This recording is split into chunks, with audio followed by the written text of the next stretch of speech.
दोस्तों नमस्कार, मेरा नाम प्रशांत है और आप मेरे डिजिटल मंच खुद रंग पर हैं। दोस्तों, सुप्रीम कोर्ट का डंडा एक बार फिर से मोदी सरकार पर चला है। एक बार फिर से chief justice of India DY Chandrachud ने मोदी सरकार से ऐसा सवाल पूछ लिया है कि उसे कोर्ट में जवाब देते नहीं बन रहा।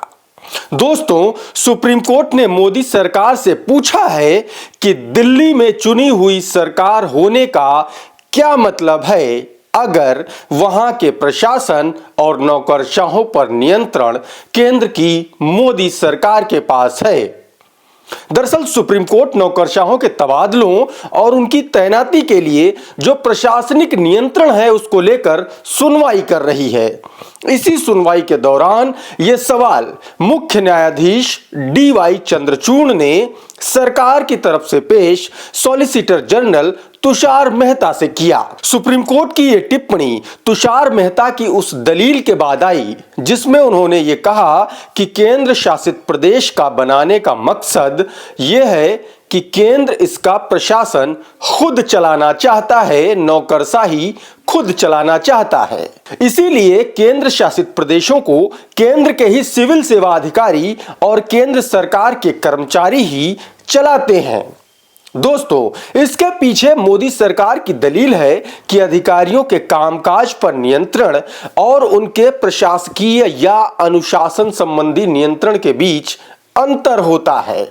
एक चुनी हुई सरकार के प्रतिनिधि के तौर पर अधिकारियों का कामकाज संबंधी नियंत्रण हमेशा मंत्री के पास रहता है। मोदी सरकार की तरफ से पेश सॉलिसिटर जनरल ने केंद्र शासित प्रदेश दादरा नगर हवेली का उदाहरण देते हुए बताया कि जब केंद्र सरकार के अधिकारी या कोई भी IAS अधिकारी को दादरा और नगर हवेली में एक आयुक्त के तौर पर तैनात किया जाता है तो वो राज्य सरकार की नीतियों के हिसाब से चलता है। वो अधिकारी किसी को भी लाइसेंस जारी करने के लिए संबंधित राज्य के व्यापार नियमों को मानेगा और मंत्री के प्रति ही जवाबदेह होगा।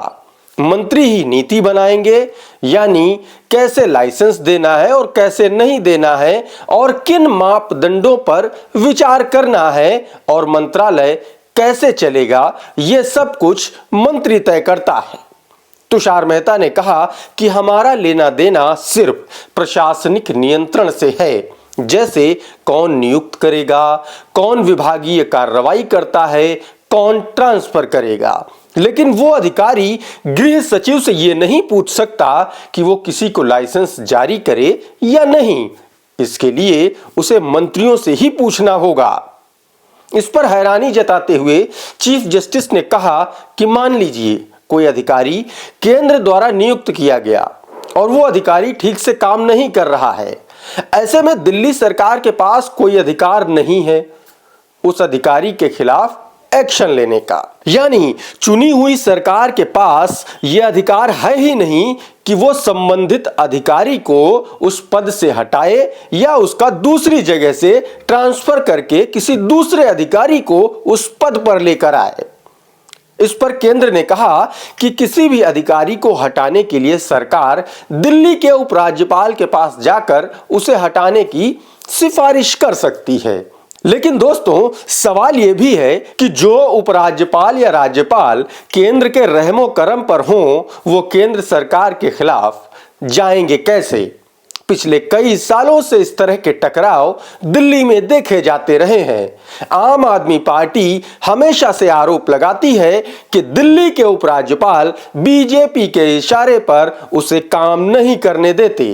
दिल्ली के तीनों निगमों के एकीकरण, MCD चुनाव टालने और मेयर के चुनाव सहित कई मामलों को लेकर भी आम आदमी पार्टी उपराज्यपाल पर हमलावर रही है। दोस्तों, दरअसल पेंच ये फंसा हुआ है कि दिल्ली की केजरीवाल सरकार सारा प्रशासनिक नियंत्रण खुद चाहती है, क्योंकि कई बार भारतीय जनता पार्टी की केंद्र सरकार और दिल्ली की आम आदमी पार्टी की सरकार में कई पदों पर नियुक्तियों और तबादलों पर बात बन नहीं पाती है।